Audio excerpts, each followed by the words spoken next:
Maintenant, papa, moi je vais vous poser une question et ça sera fini. Je vais savoir, est-ce que vous aussi, vous croyez que Jésus est venu mourir pour vos péchés? Est-ce que vous croyez en ça? Jésus est venu? Non, je ne dis pas Dieu. Est-ce que vous croyez que Jésus est venu vraiment mourir pour vos péchés? Oui. D'accord. Je vais vous poser une petite question. Elle est un peu lourde. Mais si vous ne pouvez pas répondre, arrivez à la maison, vous allez réfléchir à ça. Si vous étiez présent, le jour où Jésus était devant Pilate, et que Pilate proposa de libérer Barabbas ou Jésus, si vous étiez là, ce jour-là, vous allez choisir qui? Barabbas ou bien Jésus? Je vais choisir Jésus. Tu vas choisir la libération de Jésus ou bien la condamnation? Ils n'ont qu'à le libérer. Mais si on le libère, il ne va plus aller à la croix. Le libérer parce que je le trouve innocent. Voilà, donc si on le libère, c'est qu'il ne sera plus crucifié. Oui. Donc tes péchés ne seront pas pardonnés. Bon, mais c'est maintenant que c'est ça. Non, allez-y bien à la maison, asseyez-vous bien, et puis retournez après. Le problème c'est quoi? Si tu étais présent, ce qui veut dire, papa, vous avez dit que c'est maintenant que je sais que donc quand il est mort là, c'est à cause de ça il est mort. Donc cela veut dire que voilà, donc cela veut dire. Sinon, si tu es présent là, mais c'est lui qui est innocent, tu vas dire non, pas le libérer. Très bien, papa, regardez. Mais donc non, ça va, vous allez voir où ça étonne.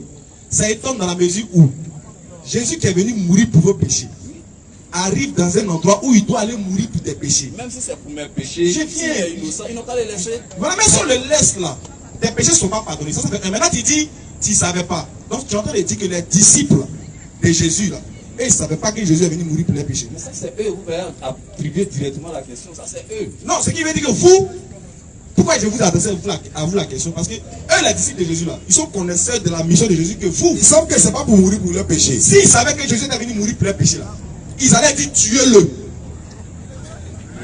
Vous savez, c'est pour nous pardonner. Ah, qui ne veut pas que ses péchés soient pardonnés? Et bien ils allaient saluer Judas, mais on dit Judas, tiens, t'es géré, Judas. Il n'y a pas long pour toi. Merci. Mais c'est eux aussi, ils ont des péchés, ils veulent que les péchés soient pardonnés. Si vraiment ils savaient, ou même si Jésus les avait dit que je suis venu mourir pour vos péchés là, et bien vous allez créer un embuscade comme Jésus. Moi je pense qu'il y a un problème dans peut-être la compréhension. Mourir pour pécher là, il y a un autre sens que moi je ne comprends pas personnellement. C'est pas au sens littéral mourir pour nos péchés. Non mais il y a des péchés qui ont été pardonnés. Dans la Bible même, bon, je ne maîtrise pas la Bible comme vous le faites, mais dans la Bible il y a des passages de la Bible qui donnent la mission de Jésus. Oui. Il y a des passages de la Bible qui donnent la mission de Jésus qui est lié au péché. Non, en fait, il y a une chose que vous devez comprendre. Il y a ce que Jésus a dit. Parce que le problème c'est quoi? Vous croyez en tous les prophètes qui ont annoncé l'arrivée de Jésus. Nous croyons en tous. Justement, quand ils ont annoncé l'arrivée de Jésus, ils ont dit pourquoi il doit venir. Mais aucun n'a dit qu'il doit pourquoi il doit venir et qu'il est mort. Vous voulez qu'on dise c'est pas à cause de ça il est mort? Au fait, le problème, Jésus a dit dans Jean 14, 24, celui qui ne m'aime pas ne garde pas ma parole. La parole que vous entendez n'est pas de moi, mais du Père qui m'a envoyé. Dans Luc 6, 46, il dit, pourquoi m'appelez-vous Seigneur, Seigneur, et vous ne faites pas ce que je dis? C'est pourquoi avant-hier, au fil d'ailleurs, on a demandé à un frère, donne-nous un seul passage dans la Bible où Jésus a dit, croyez à maman, vous serez sauvés. Vous savez qu'il était à un Pierre. Il n'y en a pas. Il était à un Pierre. Dans Jean 6, 66 à 69, on dit, dès ce moment, plusieurs de ses disciples se retira et n'allaient plus avec lui. Jésus dit aux 12, et vous, tout le monde est parti, non, vous ne voulez pas aussi vous en aller? Simon Pierre dit, Seigneur, à qui irions-nous? Tu as les paroles de la vie éternelle. Et non ta mort nous donne la vie éternelle. Il n'a pas dit, c'est ta mort qui va nous sauver. Il dit, tu as les paroles de la vie éternelle. Nous avons connu, nous avons cru que tu es le Christ, le Saint de Dieu.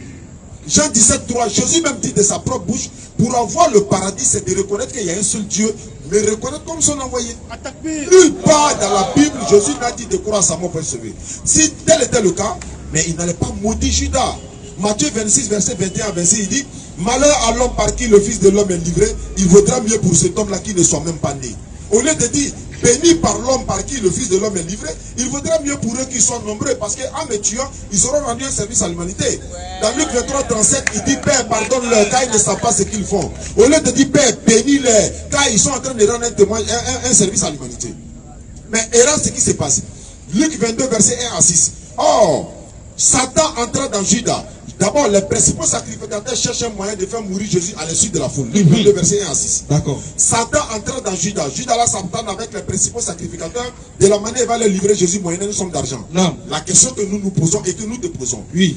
Qui cherche à faire mourir Jésus à l'insu de la foule? Les scribes et les pharisiens, ou bien c'est Dieu? C'est les scribes et les pharisiens. Qui est entré dans Judas pour lui donner une mauvaise idée pour aller livrer Jésus? Est-ce que c'est Dieu? Non, c'est Satan.